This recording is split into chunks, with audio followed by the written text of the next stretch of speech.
Hello दोस्तों, मैं सिकरम sir लेकर आ गया हूँ सॉल्यूशन का नेक्स्ट लेक्चर, नेक्स्ट पार्ट। इसमें हम लोग क्वेश्चन नंबर 48 तक तो देख चुके थे। अब इसके बाद हम लोग क्वेश्चन नंबर 39 तक देखेंगे। तो क्वेश्चन नंबर 39 में कहता है कि आदर्श विलयन में मिश्रित होने के कारण अवयवों की इंथाल्पी परिवर्तन। तो आदर्श विलयन हम लोग पिछले वीडियो में ही देखे थे, पिछले क्लास में। जो आदर्श सॉल्यूशन होता है, ये आदर्श सॉल्यूशन, इसमें इंथाल्पी क्या होता है? जीरो होता है। बताए थे इसमें इंथाल्पी जीरो होगा, और अगर जो अनआदर्श रहेगा, नॉन आइडियल रहेगा, तो इसमें क्या हो जाते हैं? चेंज हो जाते हैं। या तो पॉजिटिव हो जाएगा या फिर निगेटिव हो जाएगा, चेंज हो जाता है। तो इसका ऑप्शन नंबर हो जाएगा ए, शून्य। इंथाल्पी क्या हो जाएगा? जीरो। आपको याद करना पड़ेगा, हम बोले थे उसका स्क्रीनशॉट ले लेना है। इसके बाद क्वेश्चन नंबर 50। तो 50 को आप ध्यान से देखेंगे तो ये क्वेश्चन नंबर 14 में भी सोल्व कर दिया गया था, और क्वेश्चन नंबर 30 में भी। आप पिछला वीडियो देख सकते हैं। इसका आंसर 87 आता है, 87%, जो कि इसका ऑप्शन यहाँ पर फिर गलत दे दिया है। 30 में सही दिया था, 14 में गलत दिया था, और फिर 50 में सी दे दिया है, जबकि इसका होगा 87%। इसके बाद क्वेश्चन नंबर 51 में कहता है कि 35 डिग्री सेंटीग्रेड पर 1.84 ग्राम पर सीसी एवं 98% शुद्धता वाले H2SO4 घोल की मूलरता होगी। देखिए पूछ क्या रहा है, तो मूलरता को हम लोग कैपिटल M से डिनोट करते हैं। मूलरता बराबर होता है नंबर ऑफ मोल बटा volume of solution in litre. अगर जो मिलीलीटर में रहता है तो हम लोग ऊपर में 1000 से गुना कर देते हैं। तो नंबर ऑफ मोल, अब देखिए उसी हिसाब से हम लोग चलेंगे। इसमें दिया क्या है? डेंसिटी दे दिया है कितना? तो डेंसिटी दे दिया है 1.84 ग्राम पर सीसी। ये डेंसिटी है, घनत्व है। क्या है? घनत्व दिया हुआ है ये। फिर बोला है 98% शुद्धता वाले। कहने का मतलब इसका होता है कि 98% में 98 ग्राम मिलाया गया है सोलूट। कितना में? तो 100 ग्राम में मिलाया गया है। तो इस 100 ग्राम किसका भार है? तो सोलवेंट का भार है। ठीक है। तो इसके बाद हम लोग फार्मूला लगाते हैं। ये तो द्रव्यमान दिया हुआ है, तो द्रव्यमान दिया हुआ है तो हमको यहाँ तो चाहिए आयतन। तो एक फार्मूला जानते हैं। क्या जानते हैं? डेंसिटी बराबर होता है मास बाई वॉल्यूम। ठीक है। तो यहाँ से जब आयतन यानी वॉल्यूम का मान निकालेंगे तो वॉल्यूम बराबर हो जाएगा ईडी, यहाँ आ जाएगा, यानी कि मास बाई डेंसिटी, ये आ जाएगा। तो हम लोग क्या करेंगे कि यहाँ पर जो 100 ग्राम दिया हुआ है, इसमें डेंसिटी से भागा दे देंगे। तो ये क्या चीज में चेंज हो गया? तो ये बदल गया वॉल्यूम में। अब यहाँ पर फार्मूला नंबर ऑफ मोल, तो नंबर ऑफ मोल निकालने के लिए इसमें दे दिया है कितना? H2SO4 घोल की, H2SO4, तो H2SO4 का हम लोग जानते हैं कितना होता है? H2SO4, इसका मॉलिक्यूलर वेट कितना होता है? तो इसका मॉलिक्यूलर वेट हम आपको पिछला वीडियो निकाल कर बता चुके थे। कितना होता है? 98 ग्राम होता है। तो बार बार नहीं निकालते हैं, टाइम बचेगा उससे। निकाला कैसे जाता है आप जानते होंगे। तो नंबर ऑफ मोल, वेट बटा मॉलिक्यूलर वेट, कितना ग्राम मिला रहा है? तो 98 ग्राम मिलाया जा रहा है। 98 ग्राम बटा मॉलिक्यूलर वेट, मॉलिक्यूलर वेट भी कितना? 98 ही, बटा volume of solution in litre. ध्यान दीजिए ये लीटर में है, लीटर में ये रहता है, लीटर में। लेकिन यहाँ पर क्या है? एक तरह से तो ये मिलीलीटर में हो गया। 100 बटा कितना? डी। तो इसको लीटर में बदलने के लिए कितना से ऊपर में गुना करना पड़ेगा? 1000 से गुना करना पड़ेगा। इसके बाद हम लोग सॉल्यूशन करेंगे। ये डी का मान दे दिया है 98 से, तो 98 कट गया, ऊपर में 1000, नीचे में 100, और डी तो चला जाएगा ऊपर में, 2 0 से 2 0 कट गया, 10 गुने डी का मान दिया हुआ है कितना? 1.84 ग्राम पर सीसी। तो यहाँ से आ जाएगा 18.4। ये हमारा ऑप्शन नंबर ए करेक्ट है। इसके बाद हम लोग देखेंगे क्वेश्चन नंबर 52 में कहता है, ये क्वेश्चन नंबर 51 था। 52 में कहता है कि 25 डिग्री सेंटीग्रेड पर निम्नलिखित में से किस पदार्थ का 0.1 मोलालिटी घोल का प्रसरण दाब सबसे अधिक होगा। अधिक, देखिए प्रसरण दाब कैसा प्रॉपर्टी है, तो कॉलिगेटिव प्रॉपर्टी है, और हम लोग जानते हैं कि कॉलिगेटिव प्रॉपर्टी किस पर डिपेंड करता है, तो पार्टिकल की संख्या पर डिपेंड करता है। 4 कॉलिगेटिव प्रॉपर्टी होते हैं जो कि हम आपको बता चुके हैं। तो पार्टिकल की संख्या पर कितने पार्टिकल हैं, तो ये तो टूटेगा नहीं, ये भी नहीं टूटेगा। CaCl2 बताए थे कि जो CaCl2 है ये टूट जाता है Ca2 प्लस और प्लस Cl माइनस में, बैलेंस करेंगे तो 2, यानी कि टोटल क्या पार्टिकल, एगो यहाँ और 2 गो यहाँ, यानी टोटल 3 पार्टिकल। और KCl को जब तोड़ेंगे तो K प्लस में टूटता है और प्लस Cl माइनस में, तो यहाँ पर कितने पार्टिकल, 2 पार्टिकल हैं। तो पार्टिकल की संख्या जिसमें ज़्यादा उसका कॉलिगेटिव प्रॉपर्टी भी क्या होगा, ज़्यादा होगा। तो आंसर कौन हो जाएगा, प्रसरण दाब इसका ज़्यादा हो जाएगा, CaCl2 का। ऑप्शन नंबर सी क्या हो जाएगा, सही हो जाएगा। इसके बाद क्वेश्चन नंबर 53। तो 53 में कहता है कि किसी तनु विलयन के अपेक्षिक घनत्व अवनमन दिया हुआ है 0.2, तो इस विलयन में विलय का मोल प्रभाव, देखिए ये जो अपेक्षिक, यहाँ पर ध्यान देना, अपेक्षिक लिखा हुआ है, अपेक्षिक वाष्प घनत्व, अपेक्षिक वाष्प दाब, अपेक्षिक वाष्प दाब। और अपेक्षिक वाष्प दाब कैसा प्रॉपर्टी होता है, तो ये भी कॉलिगेटिव प्रॉपर्टी होता है। और हम लोग देखे थे, क्या देखे थे, कि जो कॉलिगेटिव प्रॉपर्टी होता है ये मोल फ्रैक्शन ऑफ सोल्यूट के ही बराबर होता था, ध्यान में है। तो इसका जो होगा वो किसका हो जाएगा, दोनों का सेम हो जाएगा। कहने का मतलब विलय का मोल प्रभाव इतना ही हो जाएगा जितना कि इसका अपेक्षिक वाष्प दाब है, दोनों का सेम हो जाएगा। तो इसका ऑप्शन नंबर डी करेक्ट हो जाएगा, दोनों का डी। देखिए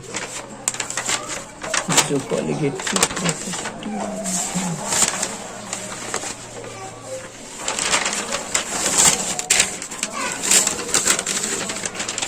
ये रहा आपका, सारा का सारा लिखा हुआ था चारों, देखिए यही है, किसका, सोल्यूट पर डिपेंड करता है। तो दोनों का सेम, इसका और इसका, ये जितना है उतना ही, तो ये दोनों तो बराबर ही होता है।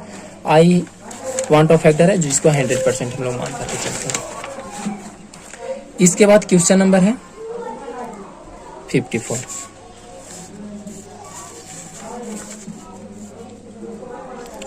क्वेश्चन नंबर 54, चलिए यहाँ पर बताते हैं। क्वेश्चन नंबर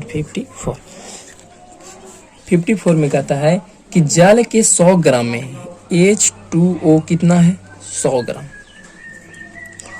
10 ग्राम विलेय जो हम लोग मिला रहे हैं W1, ये कितना है, तो 10 ग्राम है, जिसका मोलर द्रव्यमान, किसका, इसी का मोलर द्रव्यमान दिया हुआ है 100। मोलर द्रव्यमान कितना दिया हुआ है, 100 दिया हुआ है। वाले विलयन के क्वथनांक में डेल्टा टीवी है, क्वथनांक में उन्नयन क्या है, डेल्टा टीवी है। तो जल के लिए मूललता उन्नयन स्थिरांक ज्ञात करें, यानी कि हम लोग जानते हैं कि डेल्टा टीवी बराबर फार्मूला होता है KB गुने मोलालिटी स्मॉल m। तो हमको निकालने के लिए क्या करा, स्थिरांक जो कांस्टेंट है, यानी KB निकालने के लिए बोल रहा है। तो डेल्टा टीवी का डेल्टा टीवी रहने देते हैं क्योंकि इसका वैल्यू तो दिया नहीं है। और m का मान हम लोग निकाल लेते हैं, क्या होता है फार्मूला, नंबर ऑफ मोल बटा weight of solvent in kg, formula आप लोग को पता होगा। तो यहाँ से डेल्टा टीवी का डेल्टा टीवी, KB का KB रहने देते हैं। नंबर ऑफ मोल, वेट बटा मॉलिक्यूलर वेट, वेट कितना है, तो वेट है 10 ग्राम और मॉलिक्यूलर वेट भी दिया हुआ है 100, तो 10 बटा क्या हो जाएगा, 100 हो जाएगा। और बटा weight of solvent in kg, तो वेट ऑफ सोलवेंट देखिए यही ना है सोलवेंट, 100 ग्राम। तो जब हम लोग 100 ग्राम को लिखेंगे तो गुना करना पड़ेगा कितना से, 1000 से ग्राम में है तो इसको kg में बदलेंगे, kg में बदलेंगे ना, तो हो जाएगा। इसके बाद देखिए ये 2 जीरो तो 2 जीरो से कट जाएगा, तो डेल्टा TB बराबर KB, ऊपर में कितना बचा, ये वाला 10 और ये वाला 10 और बटा कितना 100, यानी कि ये भी कट गया। यहाँ पर बोलो डेल्टा TB बराबर कितना, सिर्फ KB बचा, तो KB का मान किसके बराबर आ गया, डेल्टा TB के बराबर आ गया। तो इसका ऑप्शन नंबर हो जाएगा C, option number C is correct. इसके बाद हम लोग चलेंगे क्वेश्चन नंबर 55 में।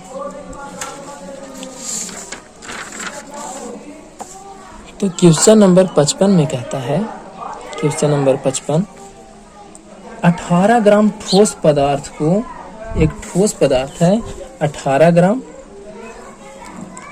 को 100 ग्राम H2O में, H2O कितना दे दिया है 100 ग्राम, इसमें मिलाया जा रहा है 18 ग्राम में घोलने पर 20 डिग्री सेंटीग्रेड पर जल का वाष्प दाब 17.53 mm से घटकर 17.22 mm हो जाता है, तो ठोस पदार्थ का अनुभार क्या होगा। हम लोग मान लेते हैं कि ठोस पदार्थ W1 मिलाया जा रहा है, जिसका वेट कितना दे दिया है 18 ग्राम दिया हुआ है। तो शुरू में देखिए, जब ये प्योर था H2O, क्या था प्योर था, तो P0A हम लोग कहते हैं, तब इस वक्त P0A कितना था, तो 17.53 था। और जब इसमें मिलाया गया, क्या मिलाया गया, इसको मिलाया गया 18 ग्राम को, तब इसका PA कितना हो गया, तो PA घट कर की हो गया 17.22, इतना mm ऑफ Hg हो गया।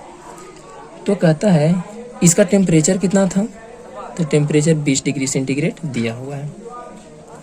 तो कहता है कि ठोस पदार्थ का अनुभार क्या है, अनुभार पूछ रहा है।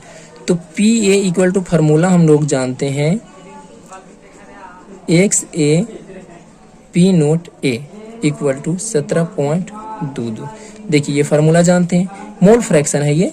अब mole fraction equal to formula जानते हैं, number of mole of solute बटा small n plus capital N और गुने P0A इक्वल टू 17.22। ठीक है, नंबर ऑफ मोल किसका, जो सोलूट मिला रहे थे, 18 ग्राम था, इसका मॉलिक्यूलर वेट ही तो पूछ रहा था, तो उसको हम लोग X मान लिए। ठीक है, तो यहाँ पर हो जाएगा 18 बटा कितना X, क्योंकि मॉलिक्यूलर वेट तो मालूम है नहीं, तो यहाँ के बाद 18 बटा X और प्लस कैपिटल N कौन, तो ये हो जाएगा जल। तो जल कितना ग्राम है 100 ग्राम, और जल का मॉलिक्यूलर वेट कितना होता है, तो 18, आप लोग जानते होंगे। तो ये हो गया 18 और इतना इक्वल टू कितना, अच्छा ये गुना में छूट गया, P0A, P0A का वैल्यू कितना, तो 17.53 और बराबर कितना, तो इसके बाद इधर 17.22। ठीक है, जब हम लोग इसको थोड़ा सा और सोल्व करेंगे, तो एक काम करते हैं, इसको हम इधर में भेज देते हैं। ठीक है, तो इसके बाद सॉरी थोड़ा सा मिस्टेक हो गया है, यहाँ पर आपको इतना नहीं, XA था तो यहाँ पर बदलना पड़ेगा 1 माइनस XB, तब ना सोलूट में आएगा जिसको मिला रहे हैं, और P0A इक्वल टू कितना हो जाएगा, तो हो जाएगा 17.22। देखिए थोड़ा सा यहाँ पर मिस्टेक हो गया था, इस पर ध्यान मत दीजिएगा। यहाँ XA तो वाटर का है, तो हमको चाहिए जो मिला रहे हैं उसका ना निकालना है, तो XB में बदलना पड़ेगा। यहाँ से हो जाएगा 1 माइनस XB इंटू P0A का वैल्यू कितना है, तो P0A का वैल्यू है 17.53 इक्वल टू 17.22। तो इसके बाद जब गुना कर देंगे तो 17, एक काम करते हैं, इसको इधर भेज देते हैं या रहने देते हैं, 17.53 माइनस 17.53 गुने XB हो जाएगा बराबर 17.22 हो जाएगा। यहाँ से इसको हम करते हैं, इधर में भेज देते हैं बराबर के बाद, और इसको बराबर के पहले ले आते हैं। तो इसको जब बराबर के बाद में भेजेंगे तो 17.53 इंटू XB बराबर 17.53 माइनस 17.22 हो जाएगा। तो इसके बाद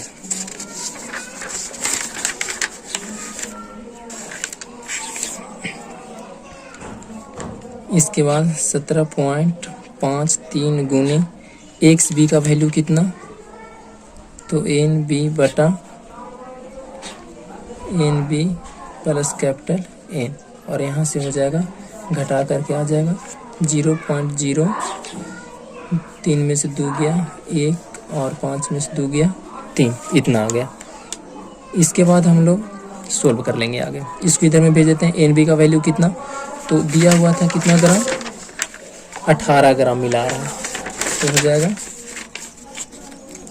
18 बटा, इसका तो पता ही नहीं था तो x मान लिए, और एन बी कितना हो जाएगा, तो एन बी फिर से वही 18/x, और प्लस कैपिटल एन कितना, तो पानी कितना था 100 ग्राम था, और बटा पानी का मॉलिक्यूलर वेट होता है 18, और बराबर कितना, तो 0.31 बाई कितना 17.53 इतना आ गया। जब इसको आप पूरा बढ़िया से सोल्व करेंगे तो यहाँ से x का वैल्यू लगभग आपका आ जाएगा जितना दिया हुआ है, यानी कि 183 आ जाएगा। तो देखिए हम ज़्यादा सोल्व नहीं कर रहे हैं क्योंकि इसमें ना बहुत ज़्यादा टाइम लग गया था, तो आप लोग को बहुत ज़्यादा टाइम लग जाएगा। इसको हम सोल्व करके एक बार देख चुके हैं, तो हम इतना तक छोड़ देते हैं, आप लोग इसको सोल्व कर लीजिए। इसके बाद क्वेश्चन नंबर 56 में कहता है पानी में चीनी का मात्रा अनुसार 5% विलयन, 5% मिलाया जा रहा है, 5% 271 केल्विन पर जमता है, और शुद्ध जल का हिमांक कितना है 273.15 केल्विन है। पानी में मात्रा अनुसार 5% ग्लूकोज का विलयांक हिमांक, इसी का विलयांक हिमांक निकालना है हम लोग को। तो हम लोग जानते हैं डेल्टा टी एफ बराबर के एफ स्मॉल एम। तो डेल्टा टी कैसे निकालते हैं, घटा करके निकाल लेंगे, तो घटा करके इसमें से इसको घटाएंगे तो आ जाएगा 2.15। के एफ हम लोग को निकालना है। मोलालिटी, तो मोलालिटी हम लोग जानते हैं, ये जो 5% है इसका मतलब होता है 5 ग्राम मिलाया गया है, कितना में 100 ग्राम में मिलाया गया है, ठीक है। तो इस 100 ग्राम क्या हो गया, पानी का ना हो गया, तो पानी का हो गया, तो हमको चाहिए क्या, अच्छा एक बार यहाँ फार्मूला लिख देते हैं, नंबर ऑफ मोल बटा volume weight of solvent, wait of solvent in KG, यही होता है फार्मूला। सोलवेंट मतलब क्या, घुलायक, विलय और विलायक, विलायक को कहते हैं हम लोग सोलवेंट। तो 215 और केफ का केफ रहने देते हैं। एन क्या है, नंबर ऑफ मोल, वेट बटा मॉलिक्यूलर वेट, मिला क्या रहा था, तो चीनी मिला रहा था, ग्लूकोज मिला रहा था, सॉरी। तो ग्लूकोज का फार्मूला होता है C6H12O6, ये होता है फार्मूला। तो हम लोग जानते हैं कार्बन के कितना 6, तो 12 छक हो गया 72, और प्लस 1 में 12 से गुना करेंगे तो 12, और प्लस जब ऑक्सीजन में हम लोग 6 से, ऑक्सीजन का होता है 8, 16 छक 96, ये हो गया। जब ऐड करेंगे तो 6 2 8, 8 2 10 के 0, हाथ में 1, 9 1 10, 10 7 17 और 1 18, कितना 180। तो वेट बटा मॉलिक्यूलर वेट 5 ग्राम बटा मॉलिक्यूलर वेट कितना निकल करके आया, तो 180 बटा वेट ऑफ सोलवेंट। तो ये जो 100 ग्राम है ये किसका है, तो ये तो पूरा सॉल्यूशन का ना हो गया, तो 100 माइनस 5 ये वाला घटाना पड़ेगा, तब हमारा आएगा सोलवेंट का, और ये ग्राम में था, केजी में बदलने के लिए 1000 से गुना। तो यहाँ से आ गया 2.15 इक्वल टू के एफ गुने, इसको थोड़ा सा सोल्व कर लेंगे, 1 0 काट देते हैं, तो 5 गुने 100 बटा 18 गुने इसका घटा करके आ जाएगा 95, 5 से काटते हैं 19 बचे 95। तो यहाँ से के एफ इक्वल टू आ गया आपका 19, तो इधर में आके गुना हो जाएगा 2.15 गुने 18 भी इधर आके गुना हो जाएगा, 19 भी इधर आके गुना में आ जाएगा, और नीचे में आ जाएगा 100। इस पॉइंट को हटाने के लिए 2 0 और देना पड़ेगा। जब आप लोग इसको सोल्व कीजिएगा तो आपका आंसर आ जाएगा कितना 10.6। देखिए आप लोग कैलकुलेशन कर लीजिएगा, नहीं तो वीडियो लंबा बन जाएगा। इसके बाद है क्वेश्चन नंबर 57 दिख रहा 57। इसमें कहता है कि एक नॉर्मलिटी HCl के 5 मिलीलीटर, देखिए दे दिया है, हम लिख देते हैं डाटा। HCl का नॉर्मलिटी कितना दिया है, 1 नॉर्मलिटी दिया है, और कितना ml दिया है, तो 5 ml दिया है। फिर H2SO4 कितना नॉर्मलिटी दिया है, तो 1/2 नॉर्मलिटी दिया है। कितना ml दिया है, तो 20 ml दिया है। इसके बाद HNO3 का नॉर्मलिटी कितना दिया है, 1/3 दिया है। और ये कितना ml दिया है, तो 30 ml दिया है। ठीक है, तो इसके बाद पूछता है कि मिलाकर आयतन 1 लीटर कर दिया गया। जब तीनों को मिलाया गया तो आयतन कितना, 1 लीटर कर दिया गया। मतलब कि तीनों को जब मिलाया गया है, इसको इसको और इसको,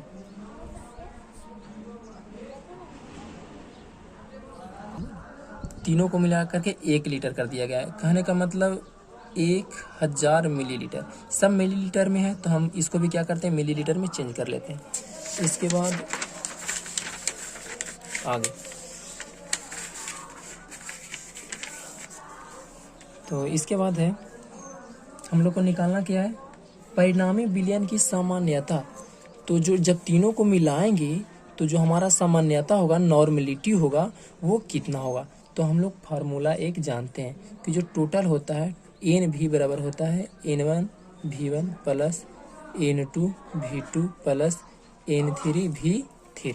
3 हुए, 3 तक हम लोग लिख दिए, डॉट डॉट कहीं तक भी लिख सकते हैं। यही नॉर्मलिटी हम लोग को टोटल पूछ रहा है, तो एन का एन रहने देते हैं। टोटल वॉल्यूम दे दिया है कितना, 1000 मिलीलीटर। जब हम लोग लीटर को चेंज किए तो इसका N1 कितना है, 1 गुने V1 कितना, 5, डायरेक्ट पुट कर दें, चलिए छोड़ देते हैं। N2 कितना, N2 1/2 गुने V2 कितना, 20 प्लस 1/3 और गुने इसका 30 है, तो 10 हो गया, 10 हो गया।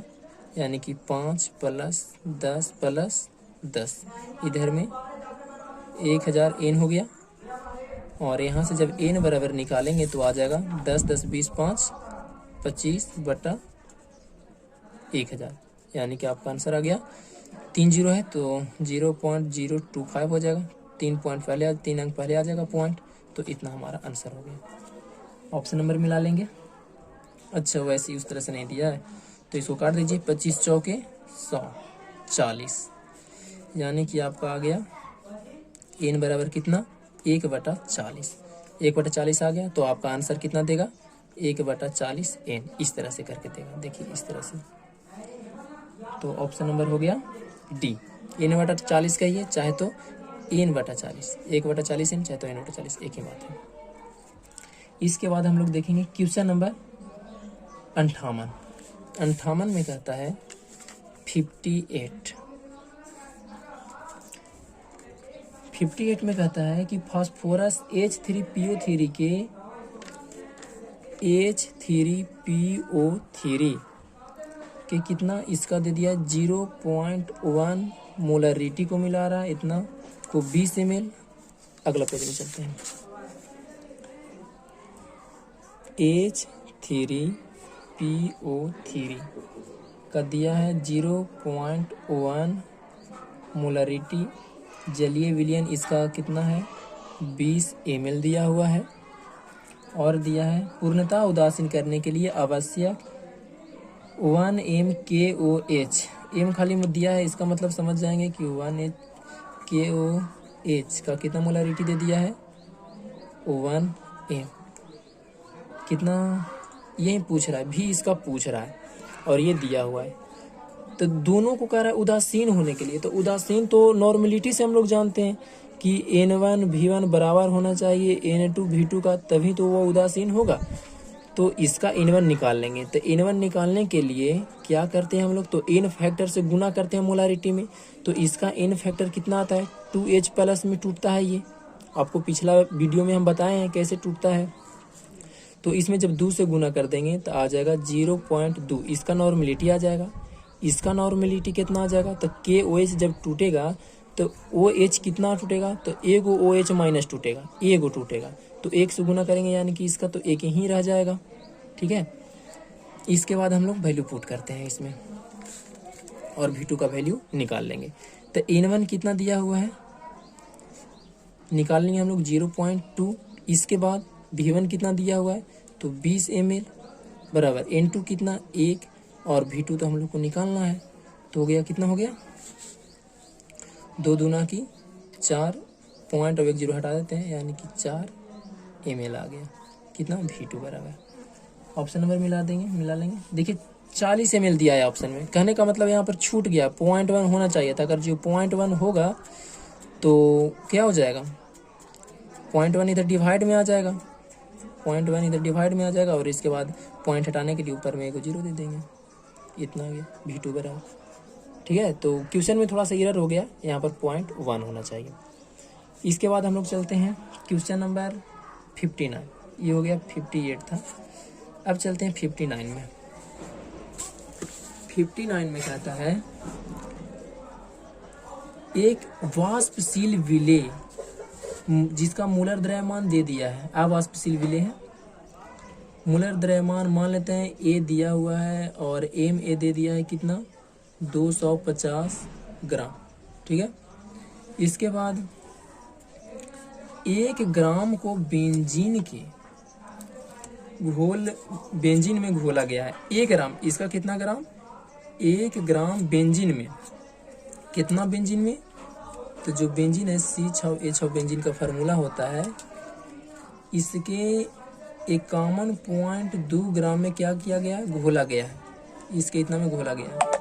यदि बेंजीन के लिए KT का मान, बेंजीन के लिए इसके लिए KT का मान दे दिया है 5.12, तो बेंजीन के हिमांक अवनमन होगा। तो हिमांक अवनमन के लिए हम लोग फार्मूला जानते हैं, क्या जानते हैं, तो डेल्टा TF बराबर जानते हैं KF गुने स्मॉल m। ठीक है, तो यहाँ से हो जाएगा KF गुने स्मॉल m। इसके बाद डेल्टा TF को डेल्टा TF रहने देते हैं और KF दिया हुआ है कितना, तो 5.12 दिया हुआ है। इसके बाद मोलालिटी का फार्मूला वही, नंबर ऑफ मोल बटा weight of solvent in kg, तो 5.12 का 5.12 रहने देते हैं। Number of mole N, weight बटा मोलिकुलर वेट कितना, तो 1 ग्राम को मिला रहा था और इसका मोलिकुलर वेट दे दिया था कितना, तो 250 बटा, इसके बाद वेट ऑफ सोलवेंट का भी वेट दे दिया था, देखिए कितना बेंजीन में, तो 51.2 ग्राम में, तो 51.2 ग्राम, और 1 ग्राम में है तो इसको हम लोग क्या करेंगे केजी में बदल लेंगे, 1000 से गुना हो गया ऊपर में। तो ध्यान से देखिए, इसके ऊपर एक और 0 देते हैं तो पॉइंट से पॉइंट खत्म हो जाएगा, पॉइंट के बाद बराबर अंक होना चाहिए, इसलिए 0 दे दिए। इसको से 10 बार में ये कट जाएगा, 10 बार में कट जाएगा तो 1 0 इससे काट देते हैं, यानी कि आ गया 1 0 इससे काट देते हैं, तो 10/25 आ गया। एक काम करते हैं, 4 से ऊपर नीचे गुना कर देते हैं, तो ऊपर में आ गया 40/25 चौके 100, तो पॉइंट हमारा बैठाना आसान हो गया, 0.40 आंसर हो गया इसका, 0.40 इसका आंसर हो गया। क्वेश्चन नंबर 59 का हो गया B, option number B option number मिला लीजिएगा आप लोग। इसके बाद क्वेश्चन नंबर 62 में कहता है, क्वेश्चन 62 नहीं 59 तो हो गया था। क्वेश्चन नंबर 60 में कहता है, चलिए अगला पेज में चलते हैं। क्वेश्चन नंबर 60 में कहता है कि 1 बिलियन में पेंटेन तथा हेक्सेन के मोलों का अनुपात, देखिए पेंटेन है और हेक्सेन है, दोनों के मोलों का अनुपात दे दिया है 1:4। ठीक है, इसके बाद दिया है कि 20 डिग्री सेंटीग्रेड पर शुद्ध हाइड्रोकार्बन का वाष्प दाब पेंटेन, शुद्ध का है मतलब कि P0H दे दिया है कितना, पेंटेन का 440 mm ऑफ Hg।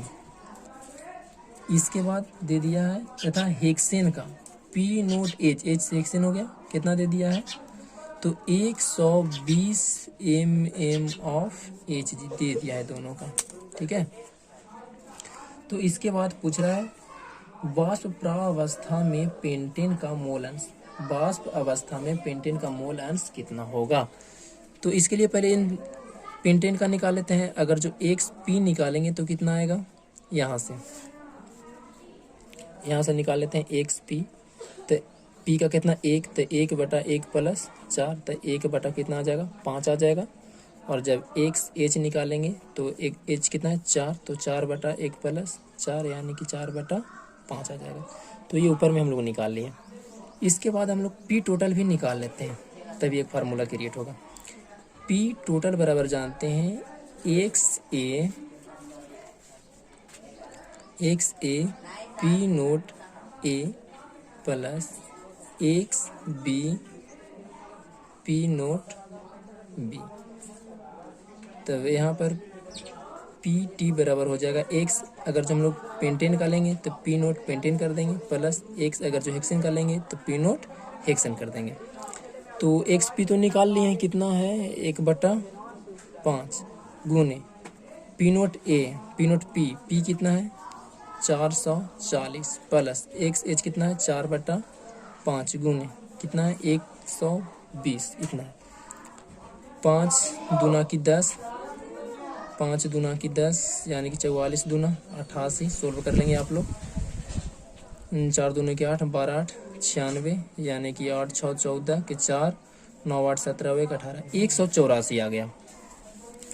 इसके बाद देखिए कह रहा है वाष्प अवस्था में अभी जो पेंटेन है 21 अवस्था में है, तो अभी ये लिक्विड अवस्था में है, द्रव अवस्था में है। और जब ये गैस अवस्था में बदलेगा तब कहता है इसका मोल अंश क्या होगा।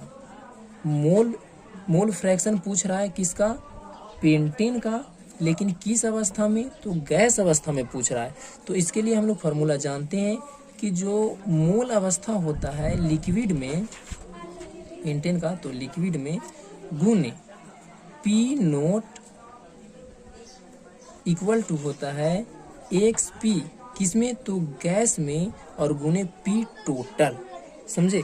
तो यहाँ से देखिए हम लोग को सबका वैल्यू पता है, यहाँ से हम लोग XP गैस में आसानी से निकाल सकते हैं। इसका वैल्यू तो हम लोग जानते हैं, देखिए यही तो निकाले थे यानी कि 88 आ गया था, तो डायरेक्ट हम लोग 88 पुट कर देते हैं इसका वैल्यू। तो इधर में हो गया 88 और बराबर XP यही तो निकालना है हम लोग गैस वाला, और गुने P टोटल निकाल करके ले आए कितना 184। तो यहाँ से आप निकाल सकते हैं कितना XP गैस में कितना हो जाएगा, तो 88/184। जब आप लोग इसको सोल्व करेंगे तो इसका एक्यूरेट आंसर आ जाएगा 0.478। आप लोग यहाँ से सोल्व कर लीजिएगा। तो यहाँ तक हो गया, क्वेश्चन नंबर 60 तक हो गया। इसके बाद हम लोग चलते हैं क्वेश्चन नंबर 61। 61 में कहता है कि इनमें कौन रोल्ट नियम से धनात्मक विचलन प्रदर्शित करता है। तो आपको ये याद करना पड़ेगा, ऑप्शन नंबर ए बिल्कुल सही है। इसके बाद क्वेश्चन नंबर 62 में कहता है विद्युत अपघट्य। तो अपघट्य हम लोग उसी को बोलते थे जो क्या होता था, अपने आयन में टूट जाता था। तो चीनी तो टूटेगा नहीं, बेंजीन भी नहीं टूटेगा, यूरिया भी नहीं टूटेगा, लेकिन सोडियम एसीटेट NaCOO, देखिए COONA, ये होता है इसका फार्मूला HCOONA। तो ये क्या होता है, अपने आयन में टूट जाता है। तो सॉरी ये नहीं होता है, ये होता है CH3COONA, ये होता है फार्मूला। तो ये अपने आयन में टूट जाते हैं। तो इसका ऑप्शन नंबर क्या हो गया, डी हो गया। तो यहाँ तक आप लोग का क्लियर हो चुका है। तब तक के लिए बाय।